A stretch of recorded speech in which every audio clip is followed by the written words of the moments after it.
Welcome all to the masterclass.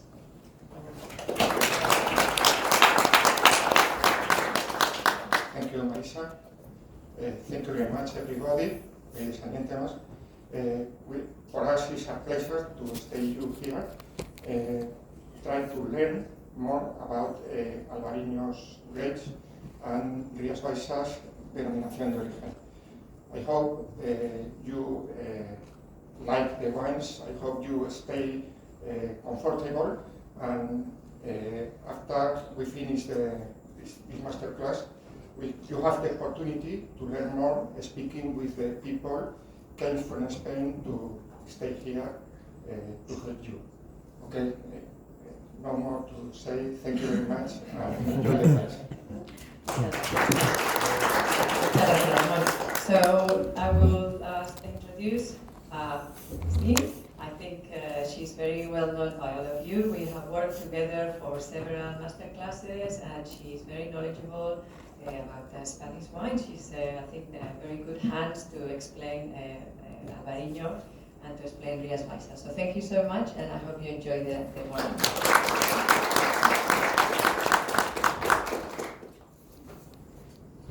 아까 회장님이 하신 말씀은 간단히 여기 와주셔서 감사합니다. 즐겁고 편안하고 유익한 시간이 되었으면 합니다. 끝나고 나서 또 저쪽에 이제 시음회장에 와인 메이커들이 와 있고 하니까 궁금하신 내용이 있으면은 그때 판의 질문도 하시고 얘기 나누시면 좋겠습니다. 그렇게 말씀하셨습니다. 그러면은 지금부터 스페인의 핫하게 뜨고 있는 리아스 바이사스에 대해서 같이 여행을 떠나보도록 하겠습니다.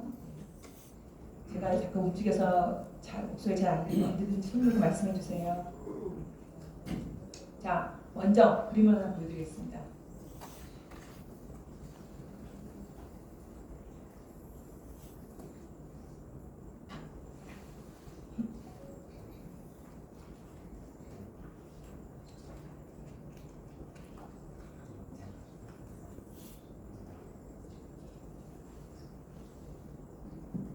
갑자기 이게 안 넘어가네요.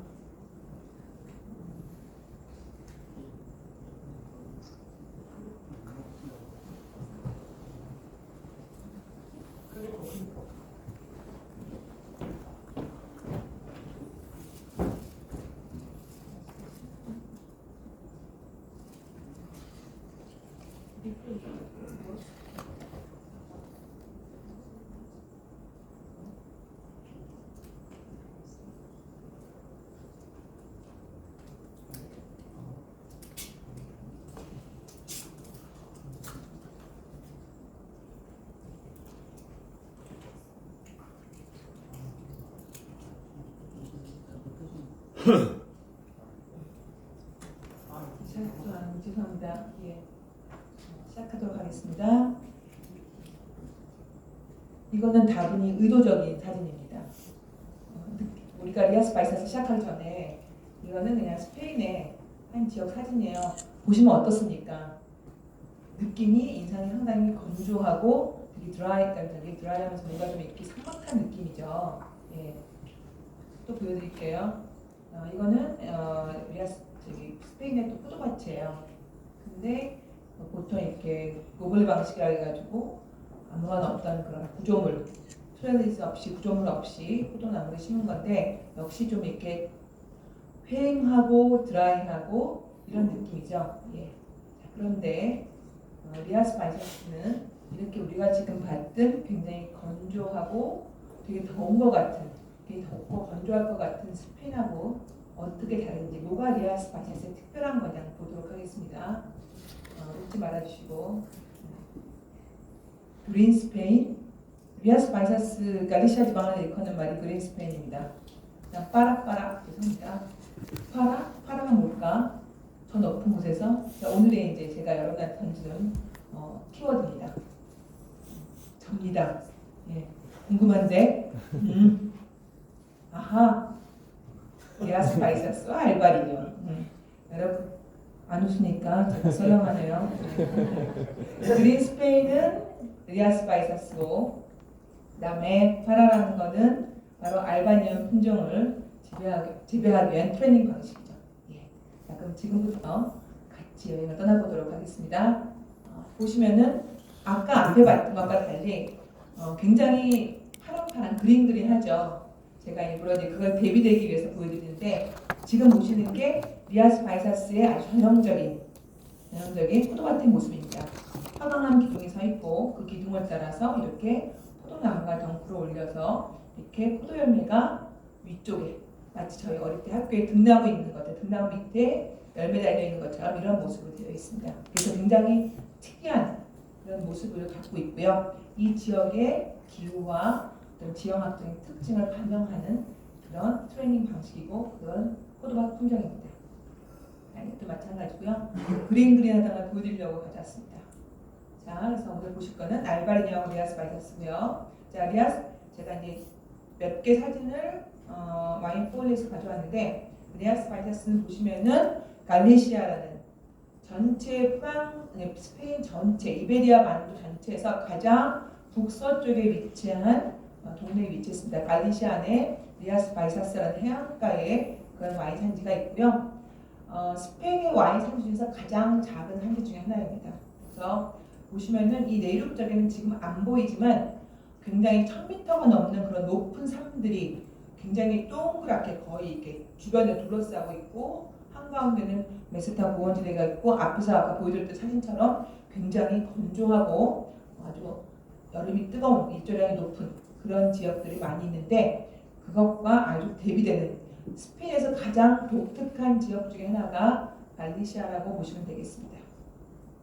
자, 히스토리를 잠깐 보시면은 이제 간단히 말씀드리면은 아까 말씀드린 건 자료를 갖다가 이제 가져온 건데 처음에 그 리아스 바이사스에서 와인 어떤 흔적이 남아 있고 와인 시작된 거는 바로 로마 시대입니다. 로마 시대 때 로마 사람들이 가끔 들어왔다는 이 갈리시아 근처를 점령해서 이쪽에 포도밭을 일궜다는 그런 흔적이 남아 있고요. 그 다음에 하지만 본격적으로 정말 이 동네에 어떤 그런 포도 재배라든가 그런 양주의 기술을 보여준 것은 시토메입니다. 여러분 아시는 시토 수도원이 12세기에 처음 가져왔고요. 그 다음에 갈리시아하고 리아스 바이사스가 어떤 그 와인으로서 번창하게 된 것은 14, 15세기입니다. 이렇게 해서 이제 많이 번창을 하다가 19세기에 와서 아시는 것처럼 필로세라가 터지면서 그러면서 굉장히 많이 타격을 받습니다. 그래서 포도나무들이 많이 전멸을 하고 힘들었다가 20세기에 와서 다시 포도나무 재식이 일어나고 그 다음에 이때 알바리뇨 품종을 좀 더 본격적으로 많이 심기 시작했어요. 그 전까지는 뭐 다양한 로컬 품종들이 심어졌지만 알바리뇨 품종을 본격적으로 심기 시작하는 20세기 후반이라고 20세기라고 보시면 되겠습니다. 자, 많이 생각하는 게 알바리뇨가 여기에 어떤 토착 품종이냐 아니면은 다른 지역도 유입된 거냐고 물어보시는 궁금해하고 여러 가지 설이 있는데요. 그 설 중에 하나가 뭐냐면은 그 수도회가 이쪽에 그 어떤 포도 재배라든가 양조를 갖고 들어올 때 독일의 품종을 갖고 들어왔다는 그런 얘기가 있어요. 그래서 알바가 흰색, 리뇨가 라인강. 그래서 라인강에 있는 청포도 품종을 갖고 들어왔다는 말이 있지만 최근에 여러 가지 DNA 검사와 여러 가지 그걸 통해서 밝혀진 것은 알바리뇨는 이 지역의 토착 품종이라고 알려져 있습니다.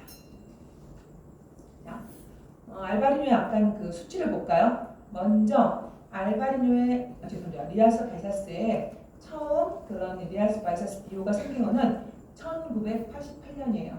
그 전에 이미 1980년에 알바리뇨가 들어가는 디오와 같은 그런 와인 규정이 등급이 존재했습니다. 하지만 이후에 이제 스페인이 편입되면서 이후의 어떤 그런 와인 규정에서 포도 품종을 이렇게 레이블에 디오로 내세울 수 없다 이렇게 돼서 리아스 바이사스라는 그런 지역 이름으로 해서 원산지 명칭이 1988년에 세워졌고요. 현재 와이너리는 169개고 포도 생산자가 5,000명 가까이 됩니다. 5,000명이 넘습니다. 그러니까 스페인의 가장 작은 와인 산지인데 굉장히 많은 와인 생산자와 농부들이 있고요. 그래서 되게 자글자글하게 쪼개져 있어요. 포도밭이 21,800 파스리 있어요.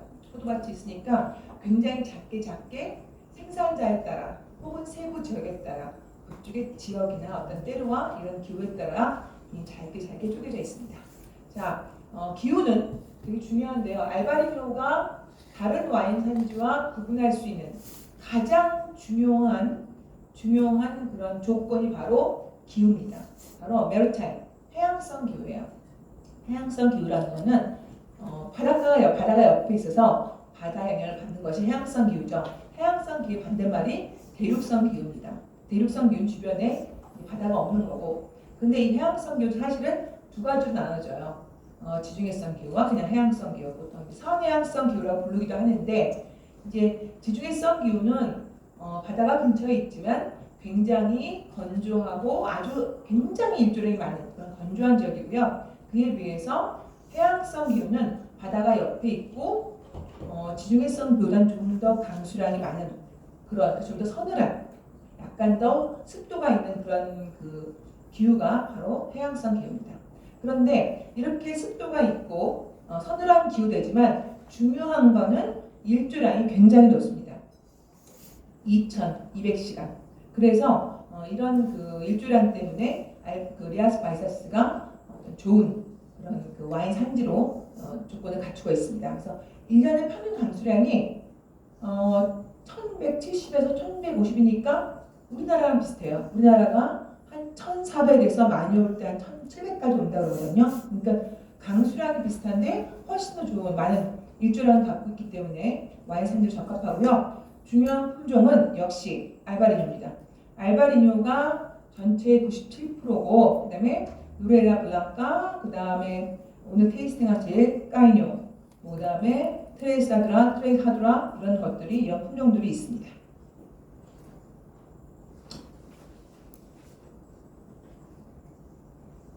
자, 요건 제가 사진 좀 가져왔는데 사진이 이제 지도가 몇 개 등장을 할 거예요. 좀 더 보시기 편하라고. 보시면은 리아스 바이사스에서 바이사스란 말은 로어, 낮다는 뜻이고요. 리아스라는 거는 그 하천이 이렇게 가라앉는데 그 중간에 침식과 융기를 그 지질학적으로 침식과 융기를 반복해서 이렇게 굉장히 복잡한 이 말을 갖다가 리아스식 해안이라고 합니다. 여기 보시면 되게 좁고 복잡한 그런 말이 형성되어 있죠. 그래서 이런 해안을 리아스식 해안이라고 저희가 옛날에 학교 다닐 때 배웠고, 리아스 바이사스가 그런 여러 개 많이 있고 4개의 큰 강이 또 사이사이 흐르고 있습니다.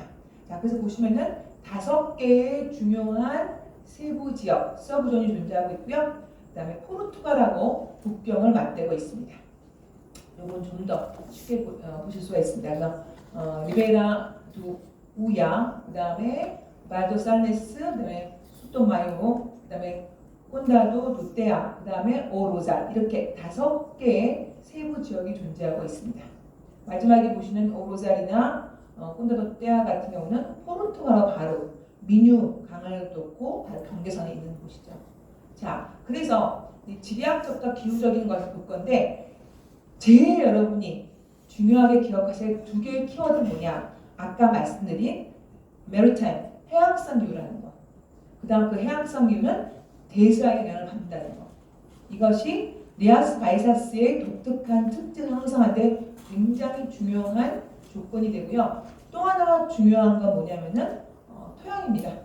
화강암 토양. 거기에 뭐 모래나 양토나 여러 가지 뭐 실트 같은 토양들이 들어있지만 기본적으로 리아스 바이사스의 독특한 어떤 그런 알바리뇨 품종과 독특한 와인 스타일을 만들 수 있는 것은 이런 화강암 토양이 굉장히 큰 역할을 하고 있습니다. 그래서 리아스 바이사스 쪽에 그 대서양이 어떤 역할을 하냐? 일단 습하고 그 다음에 강수량도 높이는 그런 조건이 되지만, 하지만 그렇기 때문에 이런 그런 조건, 이런 대서양 영향 때문에 어떠냐? 전반적으로 굉장히 리아스 바이사스의 와인들이 뭐 알바리뇨 품종 포함해서 여러 가지 품종 굉장히 산도가 높습니다.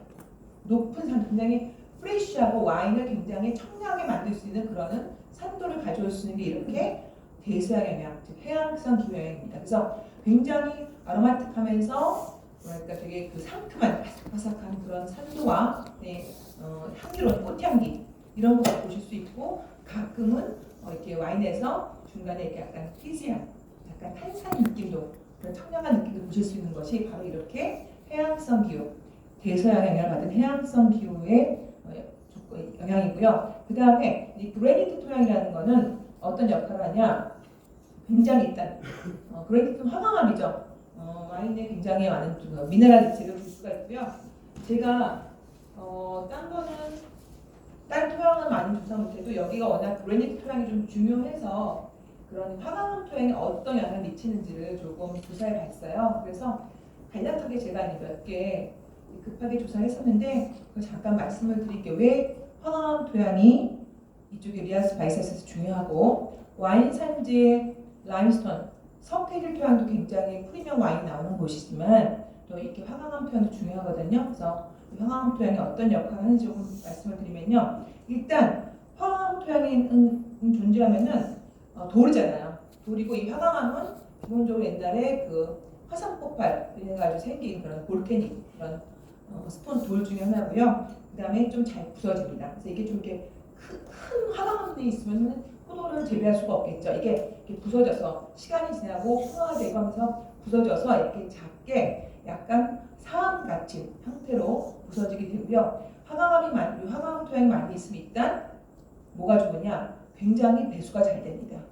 배수가 잘 된다는 얘기는 물이 쭉쭉쭉 빠지니까 아까 말씀드렸듯이 이 동네가 뭐라 그랬습니까? 굉장히 비가 많이 온다 했잖아요. 그 비가 쭉쭉 빠질 수 있는 거죠. 그러니까 포도 재배에서 어떤 포도가 그런 약간 곰팡이 이런 피해를 볼 수 있는 거에서 막아줄 수 있는 거죠. 그래서 곰팡이를 막아줄 수 있게 되게 배수가 잘 되고요. 또 이렇게 배수가 잘 되다 보니 되게 또 영양분도 이렇게 많이 없어요.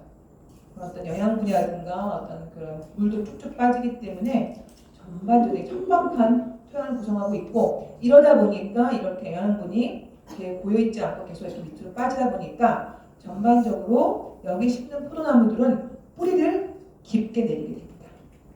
뿌리를 깊게 내리게 되고 이렇게 뿌리를 깊게 내리게 했을 때 좋은 점은 뭐냐? 이렇게 깊게 내리게 되면 어쨌든 포도나무가 좀 더 생존하려는 생존력이 강해지는 거예요. 서바이브 하겠다는 게.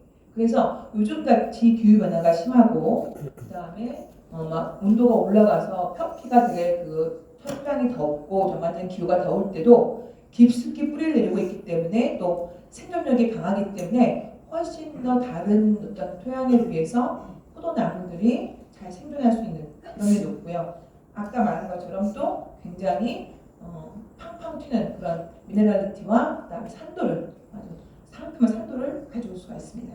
그래서 여러 가지 면에서 굉장히 포도 재배에 중요한 지역이고 중요한 토양이고 특히나 이렇게 강수량이 많은 리아스 바이사스 같이 약간 습한 기후에서는 굉장히 도움이 되는 그런 토양이라고 보실 수가 있습니다.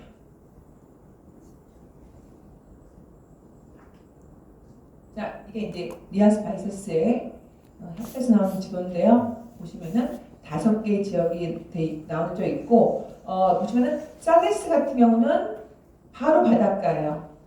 근데 보시면은 여기 보시면 맨 아래에 있는 파란색의 콘다도 떼아 같은 경우 떼아강 이쪽은 내륙적입니다.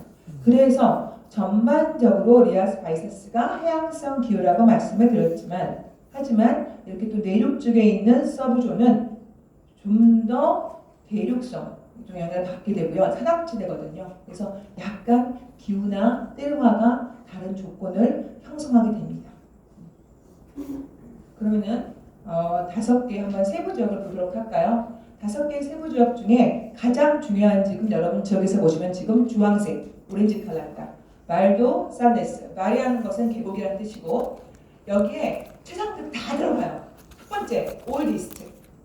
가장 먼저 이렇게 중요한 지역으로 알바리뇨 심은 그 중요한 리아스 바이사스의 지역으로 지정되어 있고요. 알려져 있고 그다음에 알바리뇨의 어떤 고향이라고 알려져 있고 전반적으로 가장 넓은 포도밭이 가장 많은 지역이고 그래서 와이너리 숫자도 제일 많은 집중되어 있는 것이 바로 살레스입니다. 토양은 아까 말씀드린 그래니트, 황화무가 되게 락키, 바위돌이 많은 그런 토양이고 위에는 충격토가 편토로 자리 잡고 있습니다.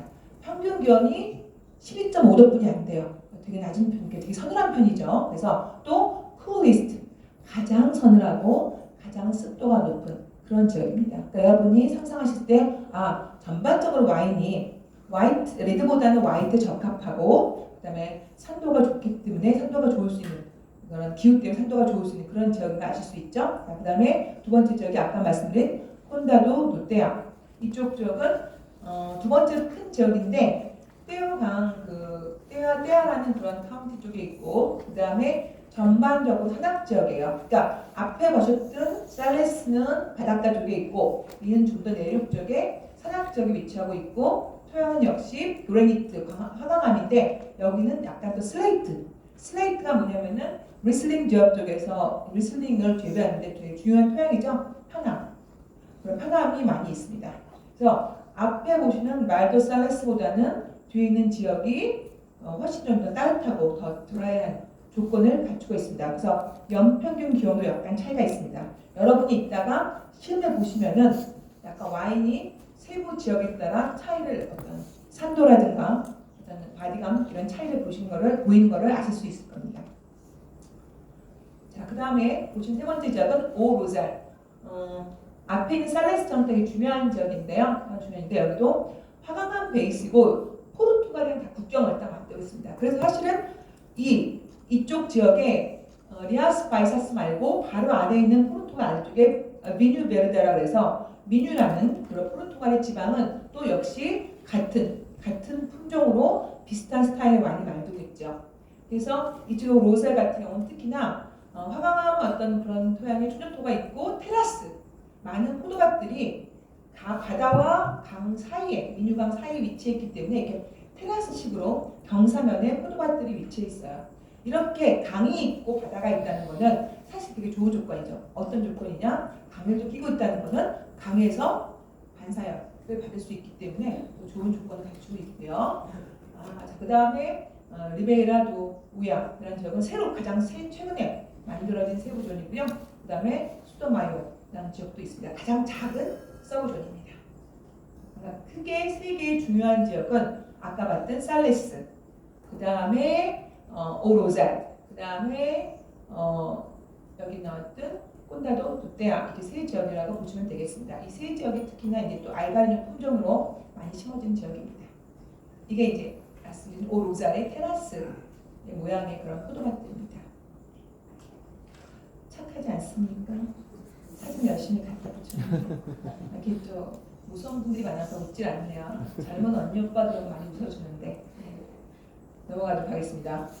자, 비티컬처 포도즙에서 아래 자극 안 보셔도 돼요. 제가 그냥 넣어놓은 건데 일단 아까 제가 첫 번째 슬라이드에 제 리모트콘이 나오면서 빠랑 있잖아요. 빠랑 노래 빠랑 죄송합니다. 빠랑이 나오는데 이쪽 지역에 되게 특이한 지금 많이 바뀐 적도 있지만 트레이닝 방식이 바로 여기 보시면 이렇게 페라볼라 시스템입니다. 그래서 여기서는 그거를 뭐라고 부르냐 파랄레라고 하는데 이 시스템은 화강암돌이 이렇게 그 기둥을 세워서 거기에 포도나무가 덩쿨을 올려가지고 위쪽에 굉장히 높이 덩쿨들이 올라가고 그 밑으로 그러니까 사람 머리 위로 포도 열매가 이렇게 열리게 됩니다.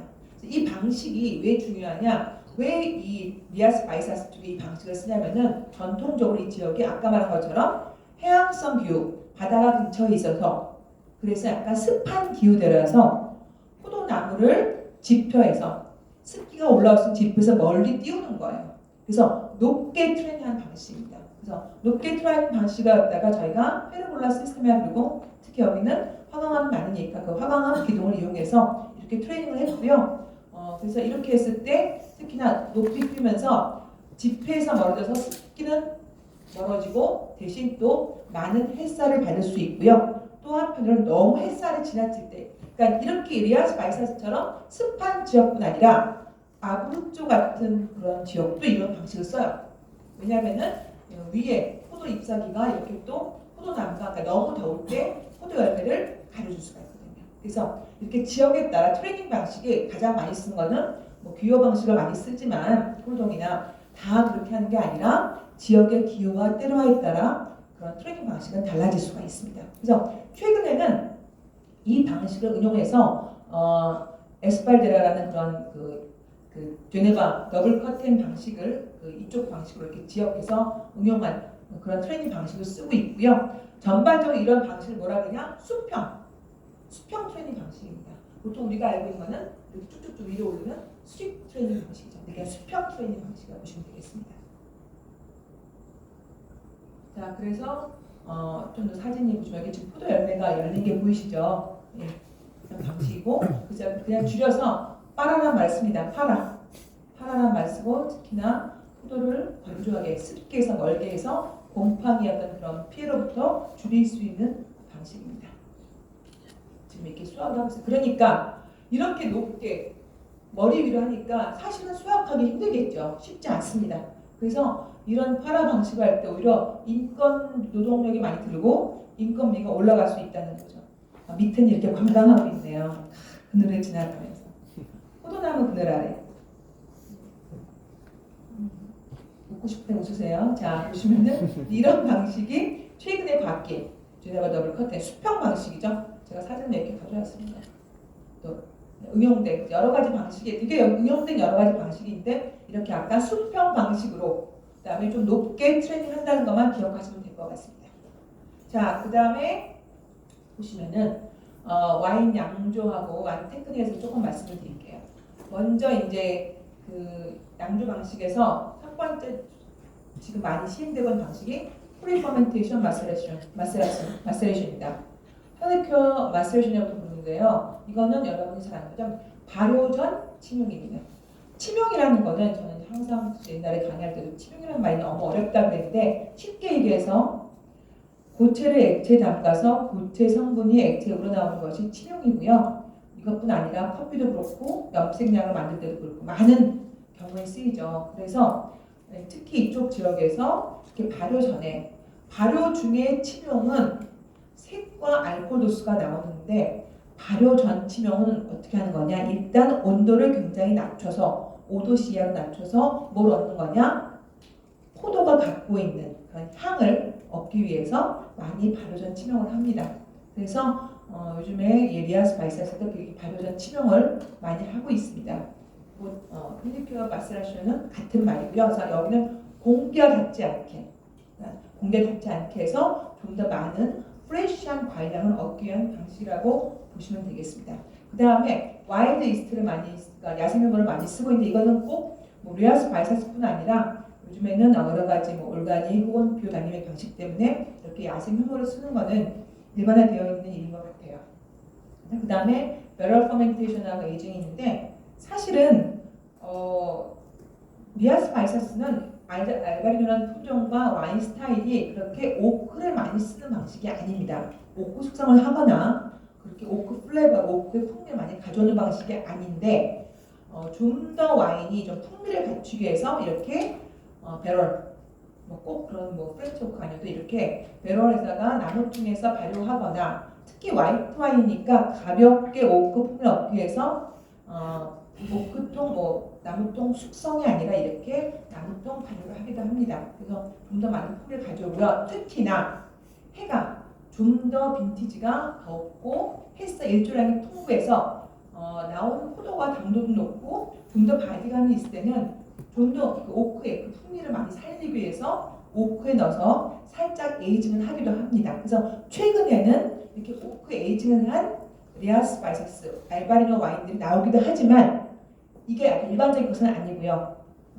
약간의 아직은 적은 그런 와인 메이커들이 이런 방식을 채택해서 쓰기도 합니다. 하지만 전반적으로는 스테인리스 스틸 통해서 발효하고 그 다음에 거기서 립 컨택을 통해서 풍미를 더 풍부하게 여러 가지 풍미를 더 끌어오고 그 다음에 안정화시켜서 나오는 프레시한 스타일, 산도가 낭창하게 살아있는 그런 그 프레시한 스타일의 알바리노가 더 일반적인 케이스라고 보시면 되겠습니다.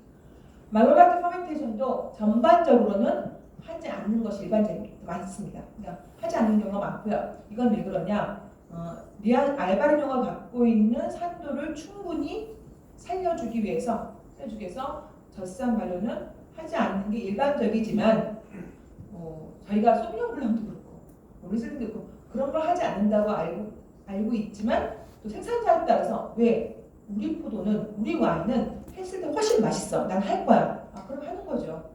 법으로 금지되는 것도 아니니까. 그래서 젖산 발효를 해서 좀 더 산도를 부드럽게 하고 각각의 서브점 그 때로와에 따라서 그 와인 스타일에 좀 더 부합되는 그런 밸런스를 맞추기 위해서 젖산 발효하는 것도 많지 않지만 있습니다. 그 다음에 이제 많이 하는 것이 리컨택입니다. 리컨택은 최근에 제가 이렇게 화이트 와인 세미나를 쭉 해보면은 굉장히 일반화되어 있어요. 오크통에 숙성화시키지 않지만은 리컨택은 많이 합니다. 리컨택을 그래서 오늘 만나시는 모든 와인도 리컨택이 되어 있어요. 짧게는 2개월, 길게는 24개월까지 있어요. 그래서 오크통이 아니라 일반 그 스테인리스 스틸 통에서 리컨택을 하는데 리컨택을 하는 이유는 리라는 거는 발효하고 남은 통은 찌꺼기고 이걸 하는 이유는 뭐냐? 와인이 좀 더 많은 풍미와 그 다음에 또 이렇게 바디가 크리미한 느낌, 텍스처, 크리미한 텍스처를 가져오려는 거죠. 그 다음 병입 전까지 좀 더 신선하게 또 유지하기 위해서도 또 리컨택을 합니다. 그래서 리컨택을 통해서 좀 더 많은 풍미와 그다음 크리미한 텍스처를 가져옵니다. 예. 그 다음에 이런 모든 것들은 그 콘세오 레귤라도라고 해서 스페인의 어떤 그런 와인 협회에서 지역의 리아스 바이사스 협회에서 다 품질을 다 체크를 하고 모든 와인은 이런 품질 검사를 거치고 나서 나오게 됩니다. 자, 그럼 이제 알바니아 품종을 보실 건데요. 알바니아 품종은 어쨌든 리아스 바이사스에서 가장 중요한 품종이고 97%의 화이트 와인, 포도밭이 알바니아가 되어 있고요.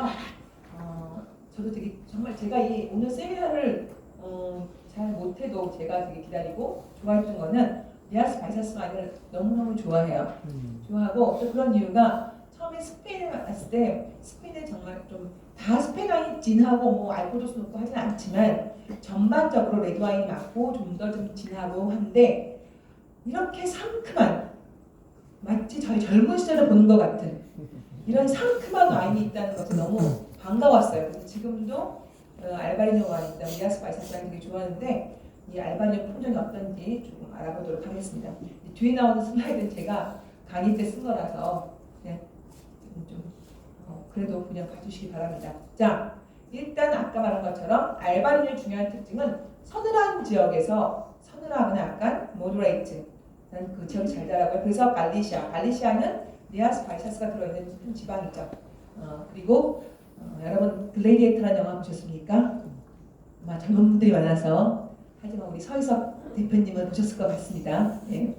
그 글래디에이터라는 러셀 크로우가 나온 영화에 러셀 크로우가 첫 번째 이렇게 잠을 자는 꿈을 꾸는 장면이 나와요. 그리고 헐게 이렇게 막 그런 밭이 나와요. 곡물밭이. 거기에 그 러셀 크로우가 가족들을 보면서 막 헐리 가족들이 있고 이렇게 걸어가면서 손끝에 그 풀을 갖다 스치면서 지나가거든요. 그 장면이 너무 슬프고 기억이 나는데 그 막시무스 장군의 고향이 갈리시아입니다. 저는 그렇게 갈리시아길래 리아스 바이사스인데 모든 것이 와인으로 통합니다. 그래서 그렇게 기억을 하고 있고요. 일반적으로 아까 말씀드린 것처럼 리아스 바이사스 제일 잘 되는 품종이고 여기에 토착 품종이고요. 그 다음에 굉장히 산도가 창창한 아주 빵빵한 스타일이고 토양에서 나오는 그런 미네랄이 풍부하고 그 다음에 꽃향기와 스톤 프루트라든가 되게 과일향이 풍부한 그런 와인이죠. 그리고 아까 말한 것처럼 이렇게 뿌리를 화강암 토양에서 뿌리를 깊게 내려서 그 안에서 다양한 미네랄 풍미도 끌어올리고 있습니다. 전반적인 스타일은 아까 말한 것처럼요. 스톤 프루트, 햇가루, 복숭아라든가 살구 이런 게 있고 시트러스, 라임이라든가 혹은 조금 더 따뜻한 지역은 자몽, 그 다음에 멜론, 어떤 멜론인데 막 푹 익은 멜론이 아니라 좀 사각사각한 멜론 이런 것들이 있고 굉장히 아주 섬세하게 허니서클은 꽃 이름인데 우리나라에는 허니서클이 없을 거예요. 자연적으로 없을 거예요. 허니서클은 그래서 없죠? 네, 있어요? 허니서클 어디 있습니까? 시무론에? 동 있어요? 네. 죄송합니다. 저는 허니서클을 영국에서 봤어요. 하루 수업 시간에 화이트 와인 얘기하는데 허니서클을 외치길래 선생님이 이게 뭐냐 옆에 있는 친구가 너 허니서클 몰라? 내가 다음 시간에 갖다 줄게. 꽃을 가져온 거예요. 근데 약간 날이 꽂으면 이렇게 노란색, 흰색으로 이렇게 잎사귀가 벌어진 꽃인데 향이 되게 좋더라고요. 너무 진하지도 않고. 그런데 알고 보니까 저희 집 마당에 옆에 담장을 타고 그 허니서클이 내려와 있더라고요. 그래서 그 다음부터는 동네 뛸 때마다 냄새나네. 남의 집 마당에 들어가서 냄새나고 그런 꽃이 허니서클입니다. 그래서 특히 화이트 와인에 플로럴한 걸 표현할 때 많이 쓰는 거죠. 오렌지 제스트. 오렌지 제스트라는 건 여러분이 시트러스 계통의 그런 껍질을 꾹 짰을 때 탁 튀죠. 그런 이렇게 아한 그런 되게 상큼한 느낌 말하고요. 비즈왁스, 밀랍이라든가 그런 느낌이 있고 그 다음에 또 그레니트, 화강에서 오는 그런 미네랄 토양 맛이 또 있습니다. 자, 그 다음에 입안에서 어떠냐면 입안에서는 굉장히 미네랄로 인해서 짭조름한 사리니티, 약간 짭조름한 느낌이 산도가 되게 밸런스 잘 이루어서 굉장히 상큼하고 그렇게 뭐랄까 사람을 이렇게 오늘 같은 아침에 오전에 마시기 좋은 그런 와인이에요. 그 다음에 또 지역에 따라 산도는 다를 수 있지만 바디감은 가벼운 것이 약간 중간 정도 이런 스타일이고요. 가끔은 여러분이 알바리노 와인을 드시면은 약간 뒷맛이 쌉쌀한데 우리는 쓰단 말을 쓰지 않습니다. 쓴 게 아니고 쌉쌀하다. 약간 쌉쌀한 느낌을 받으실 수가 있어요. 근데 이 느낌은 그 왜 시트러스 계통의 그 안에 하얀색 있잖아요. 껍질에 그 하얀색 그 껍질 부분처럼 그런 것 같은. 그래서 약간 그런 그 굽지 않은 그 아몬드라든가 약간 그런 지금 시트러스 피트하는 그런 거예요. 그 하얀색 속살 같은 거, 껍질 같은 거 그런 느낌이 들 때가 있는데 이게 그렇게 거부감이 드는 게 아니라 약간 식욕을 돋궈줄 수 있는 옛날에 저희 할아버지가 좋아하시는 쓴바귀나물처럼 약간 쌉쌀한 그런 식욕을 돋궈줄 수 있는 것들입니다. 자, 그 다음에 오크를 쓰거나 리 컨택을 시키면은 좀 더 토스티한 향, 꼭 오크를 써야 토스티한 향이 올라오는 게 아니라 이런 약간 토스티한 그런 향은 리 컨택을 통해서 올라올 수 있죠. 그래서 그 통해서 어떤 좀 더 바디감을 보충할 수가 있고요. 그다음 전반적으로 어쨌든 산도가 좋아서 가볍게 마시는 스타일도 있지만 에이징 포텐셜, 숙성 잠재력도 높은 편입니다. 그래서 보통 리아스파이서스 와인을 빨리 마신다고 생각하지만 좀 더 숙성을 시켜서 마실 수 있는 스타일도 존재합니다. 이거는 그냥 재밌어서 가져왔는데 여러분 오늘이 지나고 8월 1일 날은 꼭 우리가 알바리뇨 와인을 드셔야 됩니다. 알바리뇨 와인이 와인데이 중에서 그 캘린더에서 보는 알바리뇨의 날이랍니다. 예. 그 다음에 또 이거는 와인 플랜에서 가져온 정보인데 전 세계에서 가장 오래된 그런 포도나무 중에 하나가 바로 알바리뇨 포도나무라고 합니다. 300년이 넘은 포도나무들이 아주 오래전부터 재배했다는 거죠. 예. 그리고 보통 아까 말씀드린 것처럼 오크를 쓰지 않으나 처음에 와서 좀 오크를 쓰는 경향도 있고요. 그다음에 아까 약간 쌉쌀한 느낌이 있다는 말씀드렸죠. 그다음에 대부분의 알바리뇨 포도밭은 페르골라 시스템, 페르골라 트레이닝 방식으로 해서 많이 재배를 하고 있습니다. 자, 요거는 이제 알바리뇨 제가 완성해서 가는데 알바리뇨가 전 세계적으로 어디서 많이 분포되어 있나 보시면은 압도적으로 스페인입니다. 스페인 다음에는 포르투갈. 그래서 자기의 어떤 고향인 그 리아스 바이세스 갈리시아 쪽에서 제일 많이 재배되고 있고요. 그 다음은 포르투갈 쪽에 재배되고 있고 그 다음에 캘리포니아나 혹은 뭐 우루과이 그 다음에 오스트레일리아 이런 쪽에서도 조금 보실 수가 있습니다. 압도적으로 스페인과 포르투갈의 주산지입니다. 자, 그 다음에 오늘 이 품종을 굳이 제가 들고 나오고 여러분이 이렇게 익히셨는데 텍스트가 작아서 죄송합니다.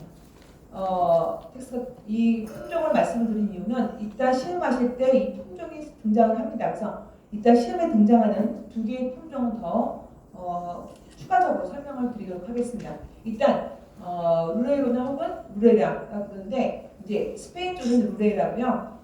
껍질이 얇은 그런 품종이고요. 포르투갈의 비뉴베르데 와인을 만들고 그다음에 갈리시아의 리아스 바이사스 와인을 만드는데 많이 쓰이는 품종이고요. 특히나 알바리뇨와 블렌딩에서 많이 씁니다. 100% 이거 쓰기보다는 알바리뇨의 블렌딩에 많이 쓰이기도 하고요. 그다음에 그 이름은 루레온 이름은 라우렐이라고 해서 이 베리가 갖고 있는 특별한 그 향기 때문에 유래됐다고 하고요. 그 다음에 전반적으로 이 루레라는 굉장히 그 수확률이 높은 생산이 잘 되는 그런 품종이라서 뭐가 중요하냐? 퀄리티 품질을 높이기 위해서는 생산량 조절이 필수입니다.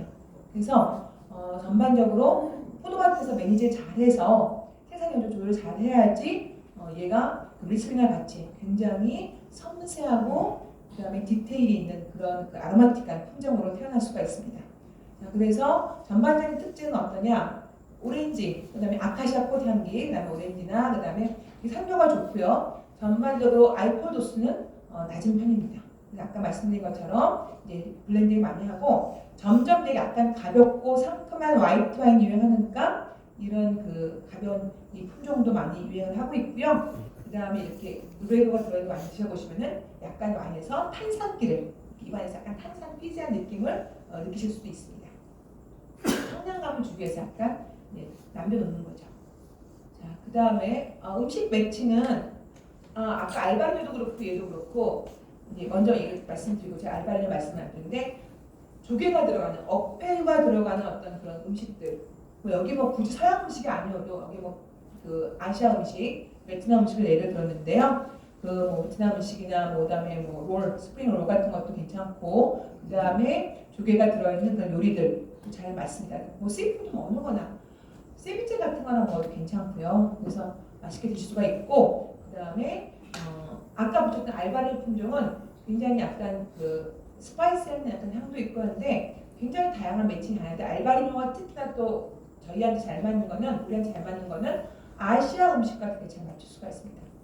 사실 항상 음식의 매칭은 베스트 매칭이 중요한 게 아니라 제일 안 좋은 최악의 월스트 매칭을 피하는 게 중요하거든요. 그렇게 볼 때 알바리뇨 품종, 특히 화이트 와인 품종들이 레드 와인 품종보다 좀 더 음식의 접근성이 좋아요. 이렇게 그랬을 때 알바리뇨 품종은 산미가 좋기 때문에 좀 더 기름진 음식이라든가 혹은 되게 다양한 꽃향기라든가 다양한 그런 과일향이 풍부하기 때문에 또 스파이시한 그런 그 아시아식의 어떤 그런 그 음식과 쿠이즈나하고도 잘 어울릴 수가 있습니다. 자, 그 다음에 나오는 품종은 까뉴 블랑코라고 해서 오늘 여러분이 이 품종을 저도 이 품종이 이렇게 거의 100% 가까이 된 이 품종을 테이스트한 게 처음인데요. 저희 와인증 시작해 주시겠어요? 처음인데 이 품종은 어떤 품종이냐면은 옛날에는 알바리뇨와 헷갈리는 품종이었대요. 이 품종이 알바리뇨라고 생각하고 심지어는 알바리뇨가 얘기 알려져 있는 품종이긴 한데 좀 비슷하게 생겼고 역시 스페인의 북서쪽 갈리시아 지방과 포르투갈의 역시 북쪽 지방에 주로 심어지는 그런 품종이고요. 그 다음에 DNA 검사를 했는데 이제 그 알바리뇨 많이 헷갈리다가 DNA 검사를 했는데 이거는 알바리뇨와 같은 애가 아니다. 확실하게 다른 품종이라는 것을 이제 밝혀졌고요. 근데 하지만 알바리뇨와 연관성이 있습니다. 그러니까 알바리뇨가 한쪽 부모인 품종이라고 이렇게 DNA 검사 알려져 있어요. 그래서고요. 그 다음에 전반적인 포도 재배 방식은 얘가 늦게 익는 품종이에요. 근데 싹은 일찍 트는데 또 늦게 수확하는 품종입니다. 그래서 싹이 텄을 때 일찍 싹이 트는 날씨가 안 좋으면은 많이 피해를 보는 품종인데 일찍 싹이 트고 늦게 수확하는 알바리뇨 품종에서 늦게 수확하는 그런 품종이고요. 별로 포도 농부들한테 반갑지 않은 거는 파우더리 밀루나 등 다양한 그 곰팡이에 약한 편입니다. 곰팡이에 약한 편이고 그 다음에 이 품종은 그런 면에 불구하고 왜 얘를 갖다가 사람들이 관심을 갖느냐. 특히 이제 알바리뇨가 주인이 돼서 이따가 만나시겠지만은 왜 이 품종을 가지고 얘가 메인인 와인을 만드냐. 굉장히 알코올 도수가 잘 나오면서 산도가 그러면서 짱짱하고 그 다음에 미네랄 풍미가 좋고 여러 가지 갈등이 좋은 그런 품종이 오늘 만나실 까뉴 블랑코입니다. 그래서 이제 이 품종을 한번 소개해드렸고요. 자, 그다음에 보시는 건 이제 와인 스타일인데요. 리아스 바이서스 디오. 리아스 바이서스 디오는 이제 그냥 한 가지가 아니라 8가지 와인 스타일, 와인 타입이 디오 리아스 바이서스를 받을 수 있게 허용되어 있어요. 그래서 제일 먼저는 리아스 바이서스.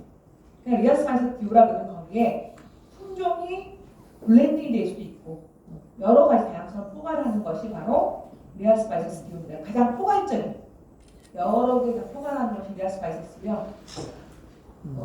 이것도 슬라이드 제가 넣은 거예요. 협회 자료 보고는 여러분이 리아스 바이서스를 오늘 같이 경험하고 가시는데 필요할 것 같아서 좀 자료를 넣었는데 그 다음에 두 번째는 리아스 바이서스 알바리뇨. 이렇게 디오 리아스 바이서스 다음에 알바리뇨라는 말이 붙어있으면 어떤 거냐? 100% 알바리뇨를 만드는 거예요. 섞지 않고 100% 알바리뇨고 그 다음에 5개의 서브존. 아까 말씀드린 5개의 서브존에서 나와야 됩니다. 그 다음에 리아스 바이서스 살레스 혹은 리아스 바이서스 콘다도 그 다음에 리아스 바이서스 로제. 어떤 거냐? 다 아까 말한 3개의 제일 중요한 세부 지역이죠. 그러니까 이거는 리아스 바이서스 살레스 하면은 이거는 반드시 말드 살레스에서만 나와야 하는 거죠. 각각의 서브존에서는 100% 나와야 하는 걸로 되어 있습니다. 그 다음에 리아스 바이서스 마리카는 마리카라는 뜻이고 드물긴 하지만 오크 통해서 숙성을 시키는 그런 와인입니다. 그래서 이거는 레드도 될 수 있고 와이트도 가능합니다. 그 다음에 리아스 바이서스 띠또 아주 드물지만 1% 미만이지만 리아스 바이서스 띠오의 레드 와인이 있습니다. 그 다음에 리아스 바이서스 에스푸모소 스파클링 와인이죠. 스푸만데 스파클링 와인 따라서 리아스 바이서스 에스푸모소를 가지고 스파클링 와인이고요. 이게 아주 많이 있지는 않고요. 또 제한적으로 양이 적습니다. 이 외에도 여기 보시면 디오 안에 14개의 품종이 허용되어 있지만 아까 말씀드린 것처럼 주로 알바리뇨가 중요한 품종으로 대다수를 차지하고 있고 나머지 품종들은 100%로 나오기보다는 보통 알바리뇨에서 블렌딩해서 많이 씁니다.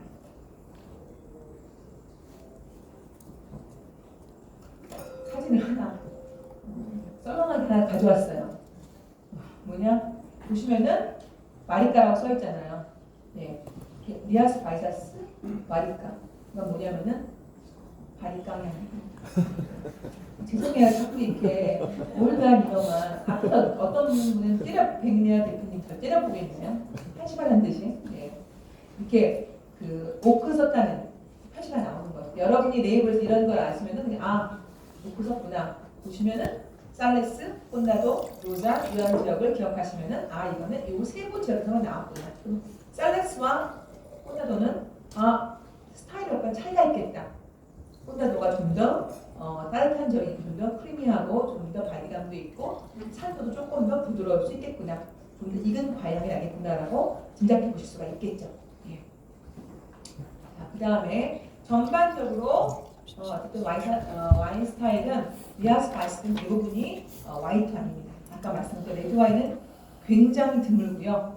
그 다음에 앞에 말씀드린 5개의 세부 지역과 그 다음에 양조 방식에 따라서 다양한 스타일의 와인이 존재합니다. 리아스 바이서스가 하나가 아니라 아까 말한 것처럼 오크를 쓰냐 안 쓰냐, 리컨택을 시키냐, 그 다음에 젖산 발효가 드물지만 하는 경우도 있고 세부 지역이 어디냐, 빈티지에 따라서도 좀 달라질 수 있겠죠. 지금 와인이 따라지고 있는데 와인을 갖다가 같이 보도록 할게요. 일단 보시면 이제 조금 더 사진을 보시면은 이게 이제 그 그란 바잔, 오늘 테이스팅에 그란 바잔이 나오는데 그란 바잔은 이제 포도밭의 모습입니다. 이렇게 손이 수확 얼마나 힘들겠습니까? 이렇게 수확을 하려면은 이렇게 수확을 하고요. 자, 이 와인이 따라지고 있는데 조금 차긴 할 거예요. 왜냐면 저희가 이제 날씨가 더워서 온도를 갖다 많이 내려놨는데 너무 차면은 손으로 이렇게 따뜻하게 감싸주세요. 사랑하는 마음으로. 자, 마스터 클래스 오늘 만나신 와인은 모두 7종의 와인입니다. 7종의 와인이고요. 보시면은 지역적으로는 앞에 두 개는 그 오로자리라는 아까 보셨죠? 포르투갈 국경지대 바닷가 쪽 해안가 쪽에는 오로자리라는 지역에서 나오는 와인 두 가지가 있고요. 그 다음에 말도살레스 가장 유명하고 가장 흔한적인 말도살레스에서 4개의 와인이 나옵니다. 그다음에 마지막으로 포테도토테아에서 한 가지 와인 이렇게 해서 모두 7가지 와인이 나오고 그 다음에 품종은 여러분 이제 여기 리스트 쓰셨으니까 보시면은 품종은 같은 경우는 1번하고 2번은 블렌딩 1번하고 2번 블렌딩인데 1번은 아까 말한 것처럼 거의 100% 가까운 까이뇽 블랑코라는 와인이 까이뇽 블랑코가 차지하고 있고요. 2번은 알바리뇨 대부분의 까이뇽이랑 루레이라가 섞여 있고 그다음 3, 4, 5, 6, 7은 다 100% 알바리뇨로 되어 있습니다. 그 다음에 일단 회사가 다 여기 와인 전체가 다 리컨택을 한 그런 와인이라고 보시면 되겠습니다. 자, 그러면은 와인 시음을 할까요? 네. 선생님이 질문 없으시기 바랍니다. 질문 있으시면 이따 주세요. 예. 제가 모르면은 물어서 말씀을 드리도록 하겠습니다. 그럼 먼저 와인 시음니까 첫 번째 와인 한번 같이 시음해 보시고 얘기를 나누도록 하겠습니다. 유명한 테라스 가우다라는 아주 유명한 리아스 바이사스인데 아마 우리나라에 거의 가장 먼저 들어온 리아스 바이사스 와인이 테라스 가우다 아닐까요? 네. 제가 다른 데 와인이 없을 때도 봤던 것이 테라스 가우다인데요. 거기서 나온 와인이고요. 시험을 해보겠습니다.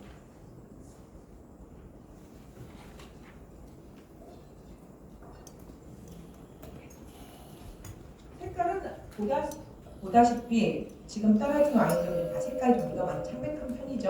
약간 그 옅은 색깔의 약간 백집 색깔을 가지고 있고요.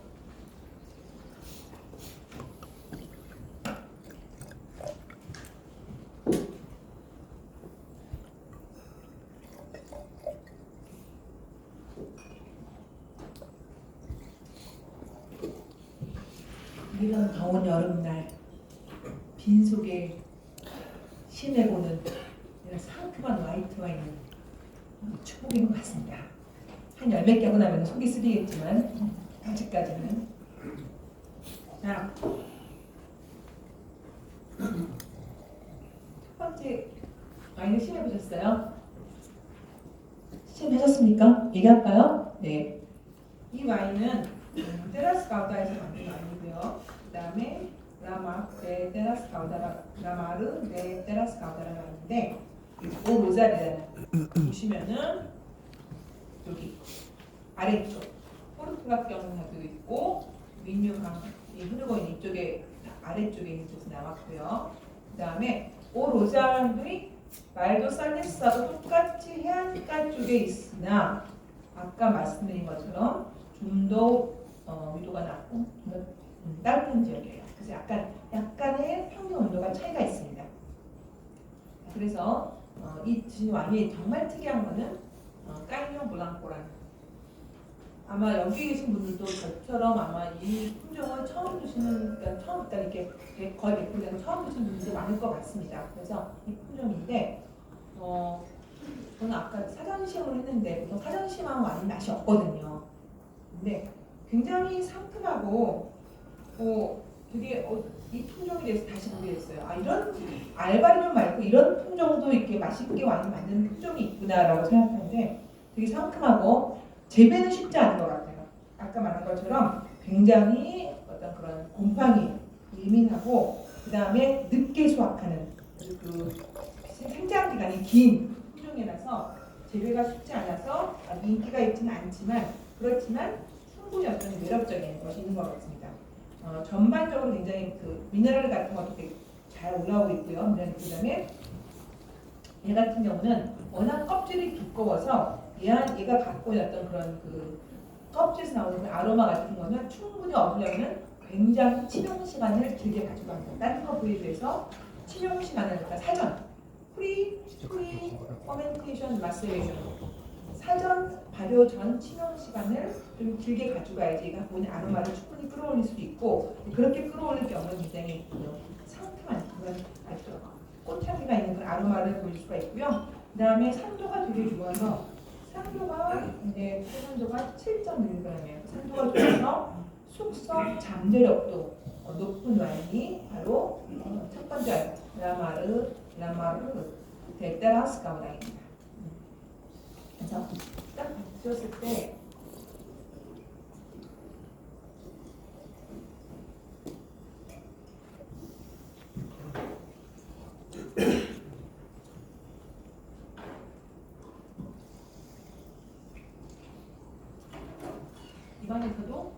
입안에서도 이렇게 약간 산미랑 짭조름한 느낌이 같이 어우러져서 식욕을 자극하는 그런 느낌이고요.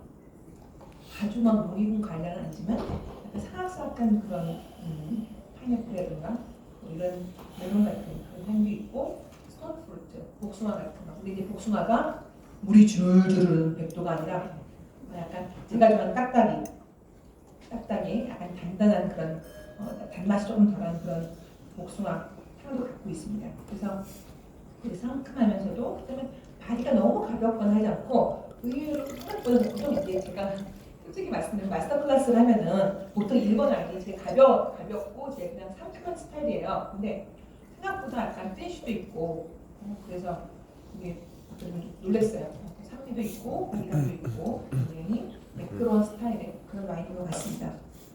우리 김현동 소장님은 어떻게 느끼셨어요? 제가 혼자 너무 떠들면 재미가 없잖아요. 보통 여기 패널을 한 번 보통 안 치기로 하는데 저는 오늘 혼자니까 여기 정말 기여성 같은 분들이 많이 오셔서 제가 약간 쫄렸는데 얘기 한번 해주실래요? 마이크 드릴까요? 요거 마이크 좀 전달해 주시겠어요?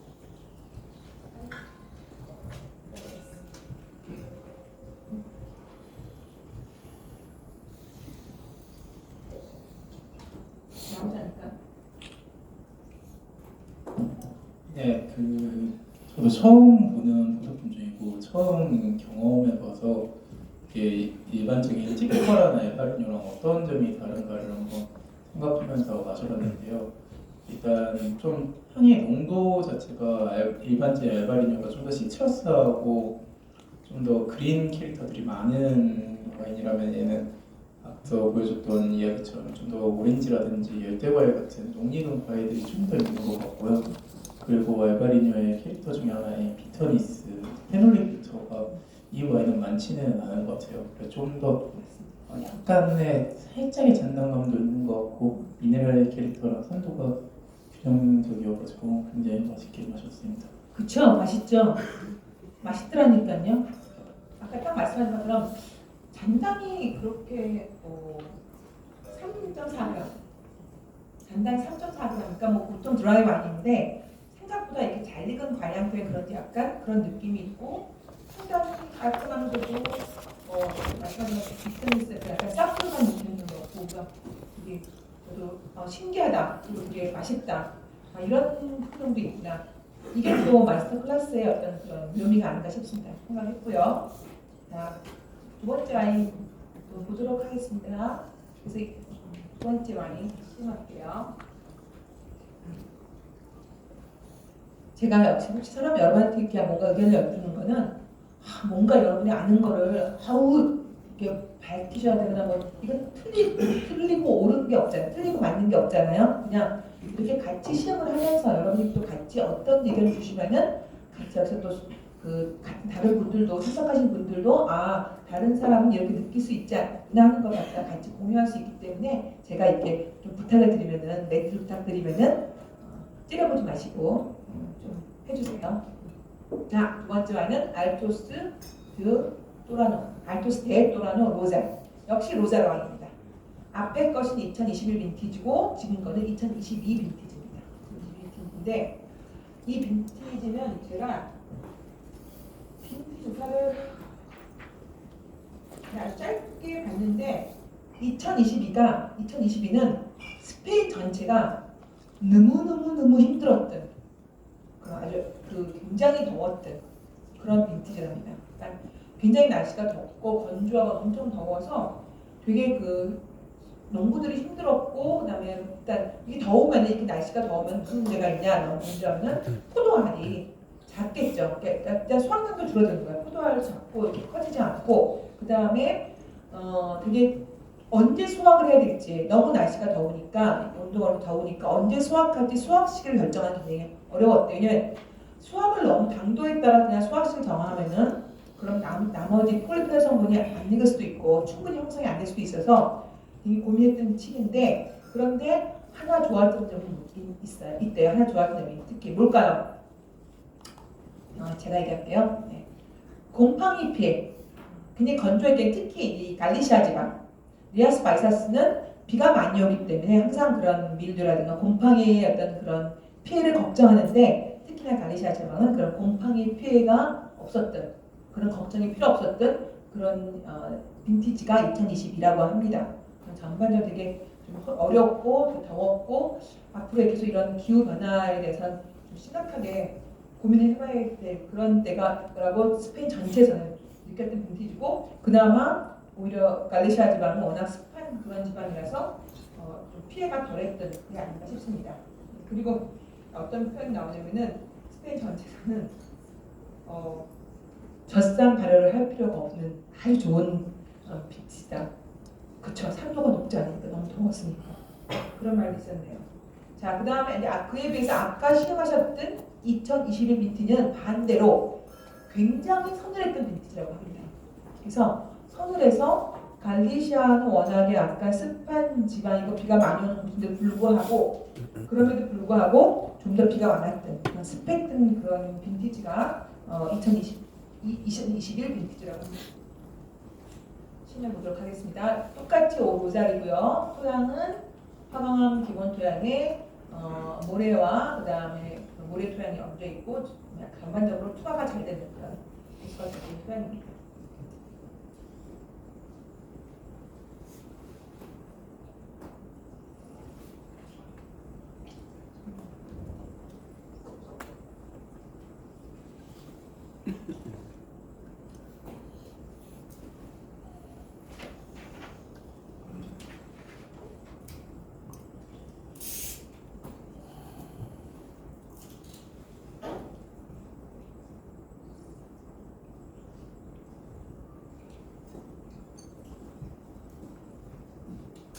딱 마셨을 때 느낌이 앞에 첫 번째 와인과 비교해서도 좀 더 약간 더 산미가 좀 부드럽다는 느낌을 가져오는데 산도가 조금 적습니다.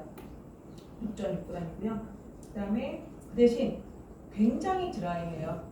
그러니까 잔당이 1g이 안 됩니다. 되게 드라이한 스타일이에요. 되게 드라이한 스타일이 1g이 안 되고요.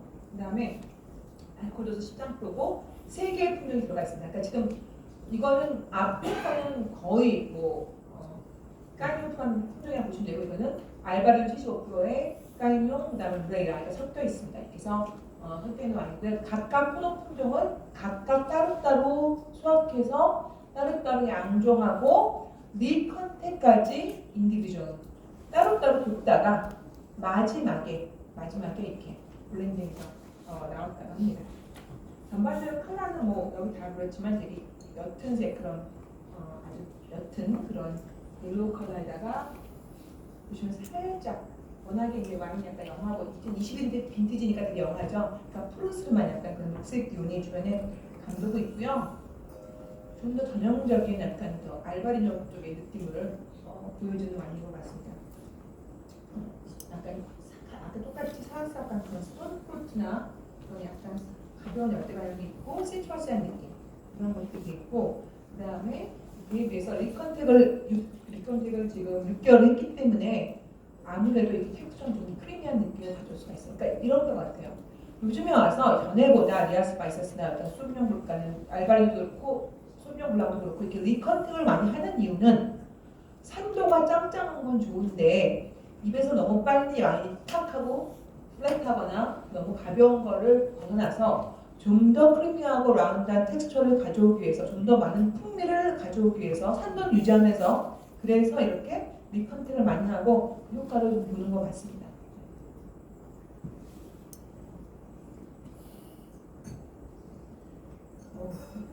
제가 이제 시키기 시작하면 다들 고개를 숙여요. 안 보고 싶어 하는데 우리 정수현님은 어떻게 느끼셨어요?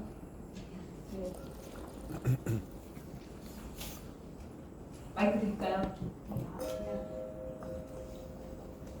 일단 전반적으로 일단 첫 노래는 되게 달콤한 찬사과 느낌이 있었고요. 멜론이 아보이는 부분도 있었는데 약간의 소년문학처럼 피라시 느낌도 살짝 있었고요. 마셨을 때는 전체적으로 봄나물 씹는 듯한 그런 쌉싸름함이 있어서 되게 껍질에서 오는 느낌이 좀 좋았습니다. 전반적으로 독색의 아로마가 굉장히 좀 신선하게 다가와서 되게 다양한 향미를 또 느꼈고요. 정말 좀 서걱거린 느낌도 괜찮아서 저도 이렇게 좀 알바리뇽과 어떻게 있나요? 까리뇽 이 품종에 대해서 좀 새로운 느낌을 받았고 매우 기분이 좋아지는 정말 지금 먹기에 딱 좋은 와인 같습니다. 오전에 먹기에. 감사합니다. 되게 표현이 재밌는 표현이 나왔어요. 뭐를 비유하는데 되게 긍정적으로 봄나물의 쌉쌀한 느낌. 대박. 해놨어요. 저 다음에 써먹으려고 봄나물의 쌉쌀한 느낌. 그 약간 그런 표현이 약간 쌉쌀한 기분 나쁘게 이게 이렇게 기분 좋은 긍정적인 그런 느낌의 쌉쌀한 느낌도 있고 예,